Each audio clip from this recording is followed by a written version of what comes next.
by accident. I was modeling for money and doing pretty well, and got asked to be seen at 20th Century Fox Studios back then when they had the new talent department. And I was asked to go into the talent department, and I had no interest in it at all, and probably that's why they wanted me, because it was that old thing about I was totally indifferent. And I stalled, and I went, well, I don't know, and they kept raising the money, so I wanted a contract and got more money than anybody else. And that sort of began the acting, and it was all, I never took any of it seriously. Very afraid. I just scared to death, and they'd make us go out and do a little thing here on Peyton Place or this and that, and I hated all of it. The very first job I ever did, I had to say, well, hello, and I went home and I practiced it 700 different ways, because believe it or not, there's a lot of ways to say that. You can, yeah. Oh yeah. And then when it was time to shoot it the next day, and it was like, you know, all right, 5, 4, 3, 2, 1. I went, well, hello. I was so terrified of it. And it took me years to not be in that spot of terror. I hated acting. Hated it.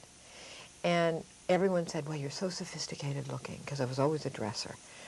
Just be sophisticated. And I didn't know what the hell that meant. What does that mean, be sophisticated? So I married a man who was an actor / drama coach, and he was very good, Sal Dano, the name that I still use.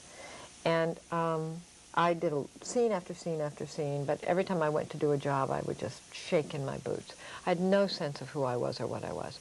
And again, I talk about Frankie, because Frankie has been an enormous influence in my life in many ways. Half the time I want to kill him, but he's an enormous influence. He's an award-winning art director and a creative type, one of those. And he used to say to me, just be you, do you. More people like you than any character you're ever going to play.